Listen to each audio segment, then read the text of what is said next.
오늘 말씀은 예수님은 누구신가 라는 말씀으로 하나님 말씀 함께 보도록 하겠습니다. 네, 오늘 말씀에 보면 우리가 지난주 말씀을 먼저 보면 지난주 말씀에는 앞이 보이지 않는 맹인을 예수님께서 치료하시는 장면이 나오는데요. 그래서 예수님께서는 기계적으로 사람들을 고치시는 것이 아니라 한 사람 한 사람을 배려하시면서 예수님께서 그 일을 행하시는 것을 보게 돼요. 그래서 사람들이 맹인에게 너무 주목하고 마치 구경거리가 될 것을 예수님께서는 염려하신 것 같기도 하고, 또 하나는 또 이 사람과 긴밀하게 개인적으로 얘기하고 싶은 예수님의 그런 마음도 있었던 것 같아요. 그래서 이 맹인을 마을 밖으로 데리고 나가서 그와 이야기하시고 그의 눈에 손을 대시며 그를 고쳐주시는 장면이 나타나게 되죠. 이것을 통하여 우리는 예수님께서는 단순하게 어떤 문제를 해결하는 어떤 그런 해결사가 아니라는 거예요. 예수님은요, 더 근본적이고 또 우리가 사실은 우리 하나하나를 배려하시면서 각 사람에게 맞게끔 다가가시는 분이라는 것을 우리가 함께 나누었어요. 오늘은 이제 예수님께서 중요한 이야기를 하는 어떤 핵심적인 장면이 나와요. 특별히 이 말씀은 마가복음 전체의 한 중간쯤 되는 말씀이에요. 루나 씨, 그만 넘기세요. 네. 마가복음의 한 중간쯤 되는 말씀이에요. 자, 이 말씀에 보면 예수님께서 어떤 지역을 움직이시냐면 가이사랴 빌립보 지방에서 예수님께서 질문하시는 장면으로 오늘 말씀이 시작돼요. 가이사랴 빌립보라고 마가가 이 지역을 소개하는 데는요, 중요한 이유가 있어요. 가이사랴 빌립보가 어떤 지역이었을까요? 우선 유대적인 이름은 아니에요. 예루살렘 이런 것처럼 유대적인 이름이 아니라 가이사랴라는 단어와 빌립보라는 단어가 합쳐진 어떤 그런 지명이었어요. 특별히 이 지명에 대해서 우리가 조금 이해해야 할 필요가 왜 있냐면 이 지명에서 하셨던 이 말씀이 더 이 말씀의 의미를 강조해 주고 있기 때문에 그래요. 이 가이사랴 빌립보는 어떤 지역이냐면요, 과거에 헤롯 대왕 알죠? 헤롯 대왕. 네, 헤롯 대왕의 아들이 빌립이라는 아들이 있었어요. 이 빌립이 다스리는 지역이 이 가이사랴 빌립보인데, 그가 한 도시를 이렇게 건설하는데요, 가이사랴라는 이름을 붙였어요. 그 가이사는 뭐냐면 카이사르예요. 카이사르. 카이사르가 뭐예요? 카이사르. 많이 들었죠? 카이사르. 카이사르, 시저 이런 얘기 하잖아요. 카이사르는 뭐냐면 황제 이름이에요. 황제 이름. 로마 황제 이름이에요. 로마 황제의 이름을 따고 그 다음에 뒤에 누구 이름을 붙였다고요? 자기 자신의 이름을 붙인 거예요. 그 헤롯 대왕의 아들이요. 그래서 황제 이름을 땄던 이유가 뭐겠어요? 왜 빌립이 황제 이름을 따서 그 도시를 건설했겠어요? 잘 보이려고. 그럼 이 도시는 누구의 것이라는 거예요? 그렇지, 이 황제의 것이라는 거예요. 이 황제의 도시를 빌립인 자신이 바쳤다라는 것을 보여주기 위해서 가이사랴 빌립보라고 한 거예요. 다른 말로 하면 이 도시는 지금 누구의 통치를 받는 곳이에요? 황제 가이사랴를 강조하는 그런 도시예요. 그 도시에서 예수님께서 이 질문을 하시는 거예요. 사람들이 나를 누구라 하느냐라고 제자들에게 물으셨어요. 아니, 생각해 보세요. 오늘 말씀을 쭉 읽어보면 사실 예수님께서 듣고 싶은 대답은 뭐예요? 누구한테 질문하는 거예요, 원래는? 너희는 나를 누구라 하느냐, 이걸 사실은 궁금해 하시는데, 그걸 먼저 말씀하시기 전에 사람들이 나를 누구라 하더냐라고 제자들에게 먼저 질문하셨어요. 왜? 더 중요한 이야기를 하고 싶으신데 앞에 어쩌면 덜 중요한 질문을 하셨을까요? 근본적으로는 제자들이 무슨 생각을 하는지 알고 싶은데 왜 사람들의 생각을 먼저 제자들에게 물었을까요? 나를 누구라고 생각하겠지. 그쵸. 예수님은요, 기대하는 거예요. 사람들의 생각과 너희는 분명히 다를 거야. 같다면 처음부터 그런 얘기 안 했어요. 그냥 날 어떻게 생각하니? 라고 물었을 텐데 분명 너희는 다를 거야 라는 생각을 가지고 사람들은 나를 어떻게 생각하고 그리고 너희는 나를 어떻게 생각하니? 이걸 물어보기 위해서 다름을 서로 확실하게 보여주기 위해서 예수님께서 물으시는 거예요. 자, 예수님께서 사람들이 나를 누구라 하느냐라고 물으실 때에 제자들이 뭐라고 하냐면 먼저 세례 요한이라 하더라라고 합니다. 그리고 또 더러는 엘리야라라고 사람들이 말한대요. 그리고 또 더러는 여러 예언자 중에 한 명일 것이다 라고 말하고 있대요. 그러면 세례 요한과 엘리야와 예언자들, 왜 사람들은 예수님을 그렇게 이야기했을까요? 그럼 예수님 그러면 우리는 지금 뭐라고 생각해요? 예수님 그러면 하나님의 아들 이렇게 생각하잖아요. 근데 당시 사람들은 왜 세례 요한이라고 생각했고 엘리야라고 생각했을까요? 먼저 세례 요한 어떤 사람이에요? 세례 요한. 세례 요한이 왜 죽게 됐죠? 그렇죠. 왕에게 모기 잘려 죽었어요. 왜? 왕한테 무슨 말 하다가 왕의 잘못에 대해서 가감없이 그 잘못을 지적하고 그리고 사회의 문제들에 대해서 정확하게 외쳤던 사람이에요. 사람들의 눈치를 보지 않고 정말 옳은 일이라면 정의에 대해서 바르게 선포했던 사람이 세례 요한이었어요. 하나님의 말씀을 대언하는 그런 사람이었죠. 즉 예수님께서는 어떤 사람이다? 다른 사람의 눈치를 보지 않고 하나님의 말씀을 사람들에게 가감없이 이야기하며 어떤 정치 권력이나 당시 종교 권력에 눈치 보지 않는 그런 세례 요한과 같은 사람입니다 라고 생각한 거예요. 왜냐하면 당시에 이 사람 중에 여러 사람들 중에 실제로 예수님을 세례 요한이라고 생각했던 사람이 있어요. 그 대표적인 사람이 누구예요? 앞서 세례 요한을 죽였던 헤롯이었어요. 예수님의 소문을 듣자마자 세례 요한이 다시 살아난 거 아니야? 라고 생각할 만큼 사실은 당시 사람들은 예수님을 세례 요한처럼 생각하기도 했었어요. 그러면 엘리야는 어떤 사람일까요? 예언자. 우리가 엘리야 하면 예언도 했지만요. 우리가 엘리야가 나오는 그 이야기를 성경에 보면 엘리야는요. 어마어마한 기적들을 막 일으키는 사람이에요. 죽은 자도 살려버리고 그리고 음식 먹는 것도 해결해주고 이 엘리야는요. 하늘에서 불을 내리기도 했었어요.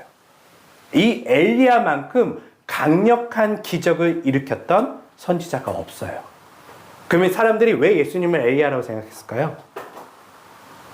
기적을 경험했기 때문에. 예수님이 5,000명을 먹이시고 4,000명을 먹이시고 아픈 자를 살리시고 못 걷는 자를 걷게 하시고 보지 못하는 자를 눈뜨게 하시고 듣지 못하는 자에게 귀를 열게 하시는 그런 기적을 보면서 사람들은 엘리야가 아닌가라고 생각했어요. 또 여러 선지자들과 같지 않았을까라고 생각한 거는 선지자들이 바로 사실은 이런 어떤 맥락 속에서 일을 했기 때문에 예수님도 그러한 선지자 중에 한 명이 아닐까? 예언자 중에 한 명이 아닐까? 생각한 거예요. 그런데 이 말이 틀려요? 맞아요? 틀려요? 맞아요? 예수님이 엘리야 같은 선지자 맞아요? 아니에요? 엘리야 같은 선지자이기도 하잖아요. 기적의 선지자 사람이었잖아요. 미라클 메이커였잖아요. 가는 곳마다 기적을 일으켰잖아요. 엘리야 같은 생각을 할 수 있어요. 그리고 예수님이 사람들의 눈치 보지 않고 하나님의 말씀을 강력하게 전했단 말이에요. 또 사람들의 문제에 대해서 정확하게 찝어냈단 말이에요. 그러면 예수님은 세례요와 같은 사람이에요? 아니에요? 맞아요.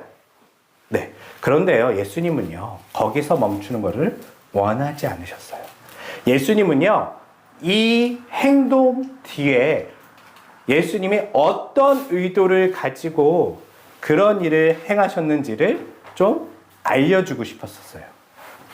그래서 사실은 사람들은 기적을 행하기 때문에 엘리야라고 생각하고 예수님이 가감없이 그 말씀을 선포하는 걸 보면서 세례 요한이라 생각했지만 실제 예수님은요, 그 일을 행하시는 이유, 그 목적에 대해서 사실은 제자들은 알 것이라 생각하고 이제 제자들에게 물으셨어요. 뭐라고 물으셨을까요? 뭐라고 써 있어요? 너는 나를 누구라 생각하느냐? 예, 루나 뭐라고 써 있어요?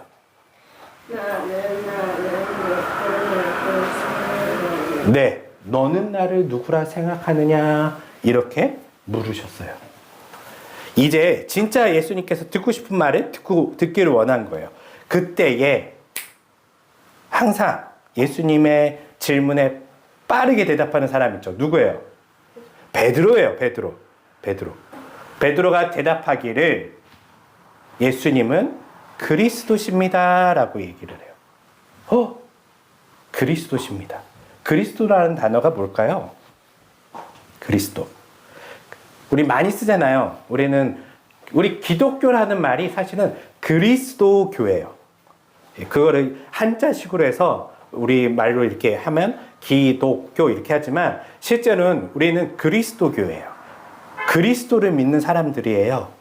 그럼 그리스도, 예수님이 그리스도라는 말은 무슨 말일까요? 먼저 그리스도란 말은요, 당시에 로마 사람들이 자주 쓰던 말은 아니에요. 예, 이 그리스도란 말은요, 유대인들이 주로 쓰는 말인데, 원래는 이 그리스도란 말은 헬라어 단어지만, 그 유대인들이 쓰는 히브리어 말로 이 말을 번역하면 뭐가 되냐면, 메시아예요, 메시아. 메시아는 뭘까요? 메시아. 이 그리스도라는 단어를 풀어서 헬라어로 보면요, 기름 부음 받은 자라는 뜻이에요. 기름 부음 받은 자가 뭐예요? 기름 부음 받은 자.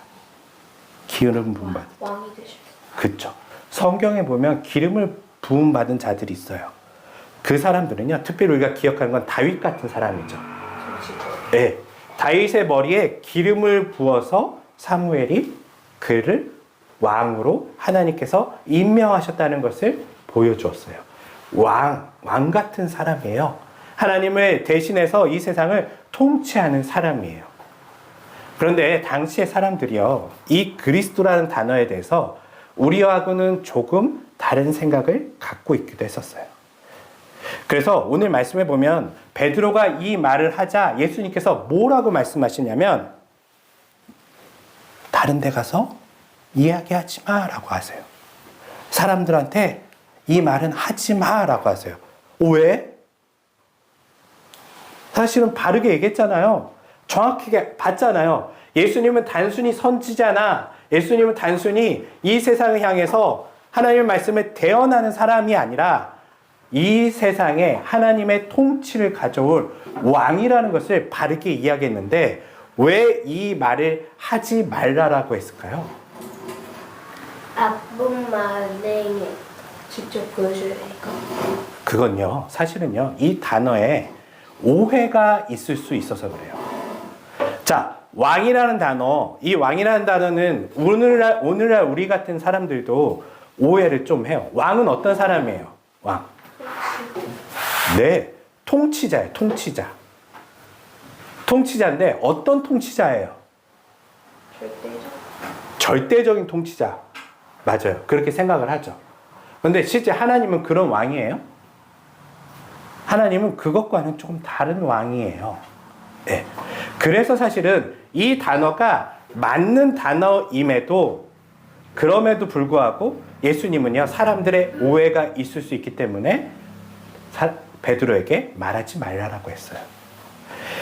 특별히 이때에 사람들이 이 메시아라는 단어에 대해서 어떤 생각을 가졌냐면 유행처럼 메시아니즘, 메시아 사상이라는 게 당시에 불고 있었어요. 그건 뭐냐면 때가 되면 기름 부은 자가 와서 메시아가 와서 이 이스라엘 나라를 회복하고 그리고 다윗의 영광을 다시금 온 천하에 드러내며 그리고 지금 어떤 상태예요? 지금 이스라엘 국가가요. 로마의 식민지로 있잖아요. 이 식민지에서 우리를 해방시켜줄 그런 왕이라고 생각했었어요. 그리고 그 사람만을 기다리면서 당시 사람들이 고대하고 있었어요. 그런데 그런 사람들에게 예수님은 메시아입니다. 그리스도입니다. 기름 부은 자입니다. 라고 얘기하면 그 사람들이 무슨 생각해요? 앞서 얘기한 것처럼 아, 우리를 로마에서 해방시켜 줄 사람이구나. 아, 그 사람이 우리를 강력한 국가로 만들어줄 다윗과 같은 왕이구나 라고 생각할 수 있었다는 거예요. 그래서 예수님께서 이 말을 다른 사람에게 하지 마라고 하시면서 뭐라고 설명하시냐면 나는 메시아긴 한데 너희가 생각하는 것과는 조금 다른 메시아라고 얘기해요. 그게 31절에 나와요.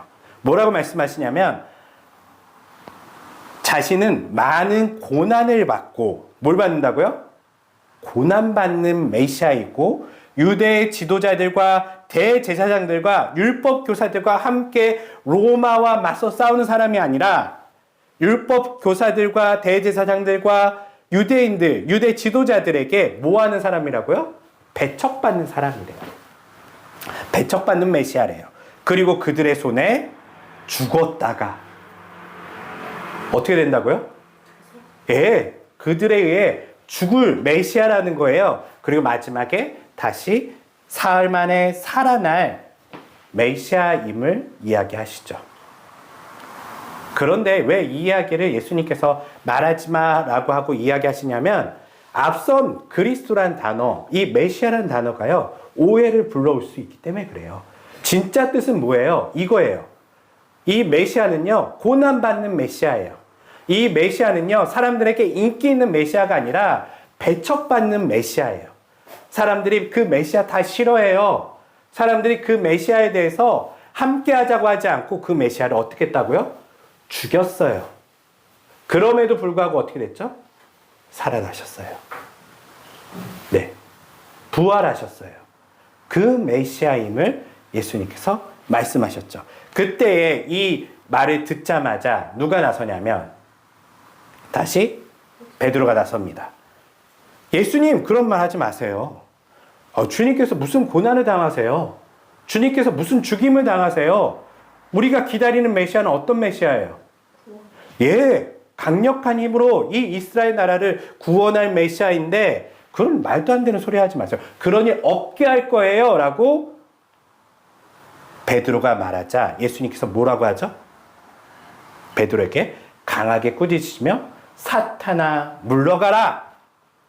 너는 하나님의 일을 생각하지 않고 사람의 일만을 생각하는구나 라고 하고 있어요.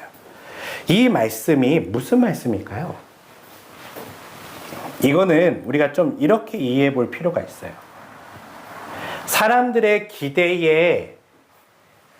사람들의 기대에 맞는 메시아가 아니라는 거예요, 예수님은요.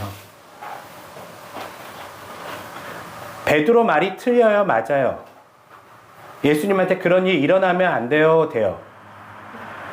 안 되죠. 사람들의 생각에는 예수님 강력한 기적도 일으키시고 바른 소리도 하시며 하나님의 정말 뜻을 잘 전하시는 분이라면 더 유명해지고 더 강력해져서 정말 이 세상을 통치하는 로마에부터 압제를 벗어나게 하는 그런 대단한 분이 되셔야 되는데 고난 받으시다는요.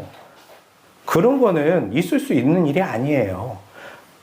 잘 나가셔야지 우리도 같이 잘 나가고 우리가 예수님 따르는 이유가 뭐예요? 예수님 믿으면 잘 될 수 있을 거란 생각에 우리 사실 예수님 많이 따라가잖아요.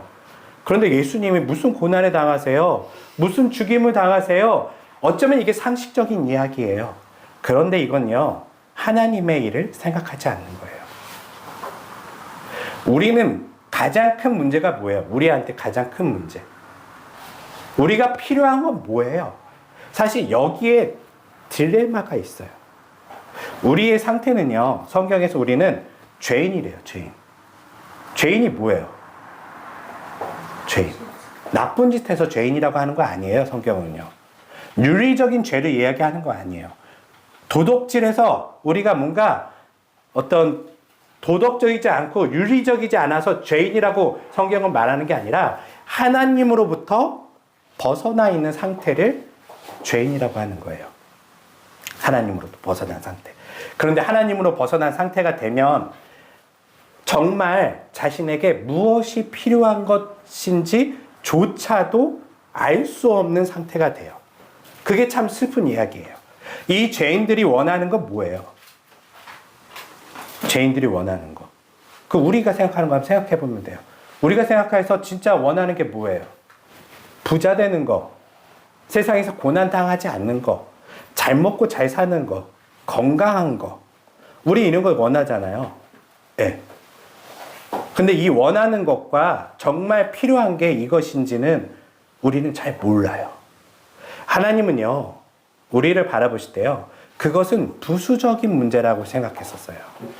근본적으로 이 사람들에게 필요한 건요, 하나님과의 관계가 회복되는 거였어요. 그러면 사실 이 부수적인 문제들은요, 해결될 수 있어요. 그런데 사람들이 원하는 건 뭐예요?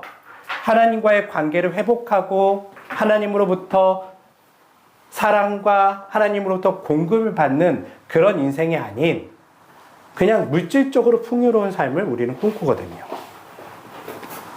그런데 그런 메시아를 갈망하는 우리들에게 진짜 필요한 게 무엇이었냐면 예수님이 말한 것처럼 우리를 대신하여 죽을 메시아가 필요했던 거예요.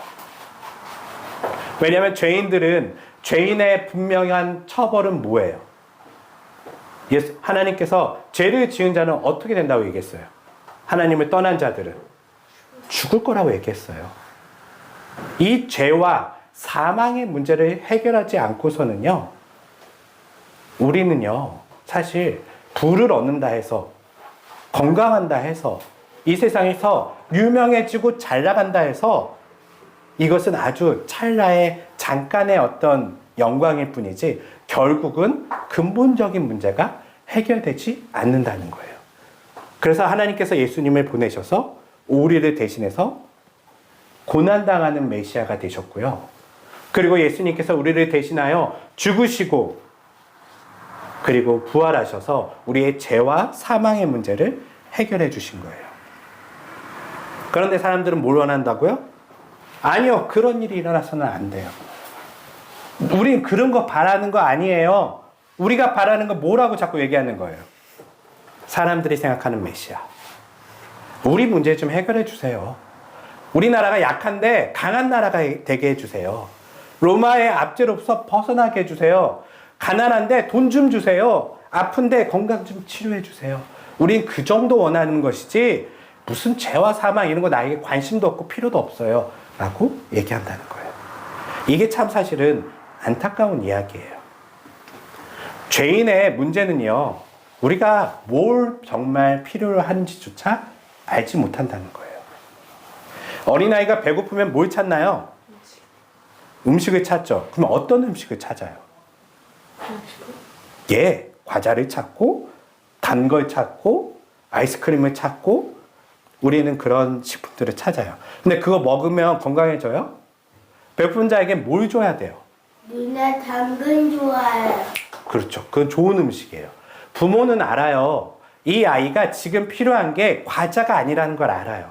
과자도 먹을 수 있죠. 부모가 줄 수 있어요. 하지만 정말 필요한 건 뭐예요?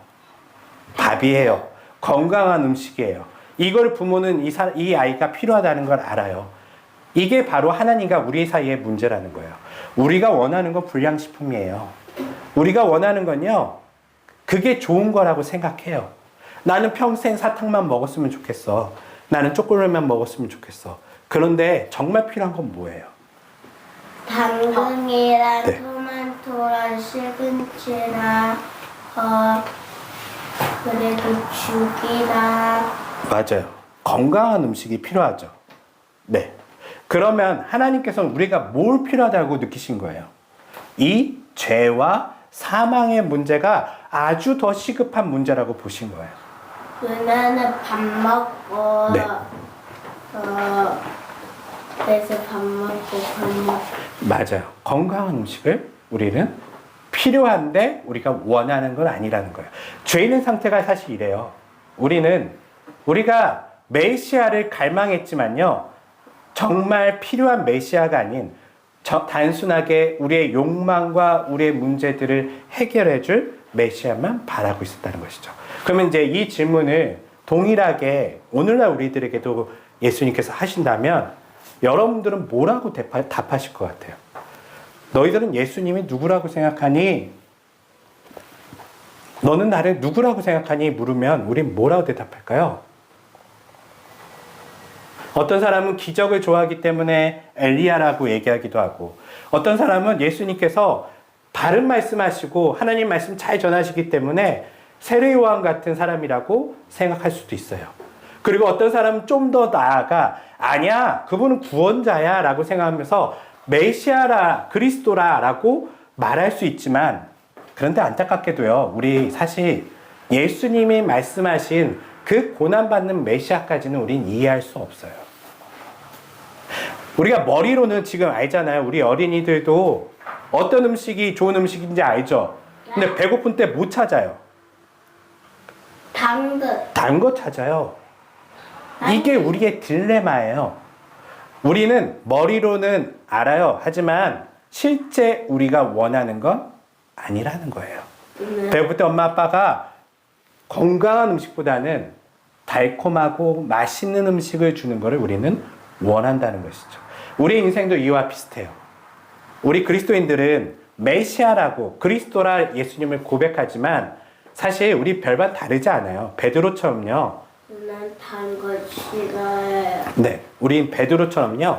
예수님께서 이 땅에 고난받고 십자가에서 죽으실 그런 메시아이기를 바라지 않아요. 근데 누나는 당근만 좋아해요. 저도요, 어렸을 때 예수님을 생각하면요, 이 고난받는 메시아가 아니라 예수님 믿으면 뭔가 다 잘 되고, 나를 도와주고, 나를 정말 유명하게 해주고, 그런 강력한 힘으로 나를 도와줄 그분이라고 생각했지, 십자가에서 죽으시고 고난받으시고 나의 근본적인 문제를 해결해 주시는 거에 대해서 별로 솔직히 관심이 없어요. 그러면 지금은 어떨까요? 솔직히 목사가 된 지금도요, 머리로는 알아요. 머리로는 알아요. 이게 중요한 문제라는 거. 그런데 제가 원하는 거 이걸까요? 아니에요. 이게 우리 신앙의 딜레마예요. 아마 여전히 모든 그리스도인들이 이 문제를 겪을 거예요. 그런데 이 문제는요, 괜찮아요. 우리가 앞서 본 사례가 있잖아요. 앞서 맹인은 예수님께서 고치실 때요, 한 번에 고쳐졌어요? 안 고쳐졌어요. 처음에 눈을 만지시자 그거 어떻게 됐어요? 사람들을 보면서 나무 같은 것이 걸어가는 것 같습니다 라고 이야기하게 돼요. 맞아요. 사실 우리가 정말 이 앞을 보지 못한 시각장애인처럼 우리도 그러한 상태에 있어요. 무엇이 좋은 것인지, 정말 어떤 메시아가 우리에게 필요한 것인지 우리는 알지 못하는 상태에 있어요. 그때 예수님께서 우리를요, 하나하나 고쳐가실 거예요. 불량식품만 찾는 우리들을요, 다시금 회복시켜 가실 거예요. 그래서 성경은요, 마가는 이 예수님에 대해서 처음에 뭐라고 소개한다고요? 예수 그리스도 하나님의 아들 복음의 시작이다 라고 하고 있어요. 네, 이 기쁜 소식이 우리 삶에 조금씩 우리가 생겨나면서 우리의 삶은요, 이제 예수님은 그리스도이십니다 라는 이 고백이 과거에는 나의 욕망을 해결해 줄 그리스도라 얘기했지만, 그리고 우리가 점점 성장하면서 어떻게 변한다고요? 이 의미를 깨달아가는 고난받는 그리스도 뿐만 아니라 우리 삶에 고난이 닥친 것이 우리가 불행한 것이 아닌 하나님의 놀라운 그 역사 속에 우리도 들어있다는 것을 기억하게 될 거예요. 물론 지금 우린 다 이해할 수 없을 거예요. 그렇지만 우리는 그렇게 하나님을 기대하면서 아직은 희미하지만 분명 밝히 보게 될 거라는 것을 기대하면서 우리가 우리의 삶 속에서 그분의 고난과 죽으심, 부활의 의미를 우리가 더 깊이 알아가는 모든 성도들이 되시기를 주님의 이름으로 축원합니다. 네, 기도하겠습니다.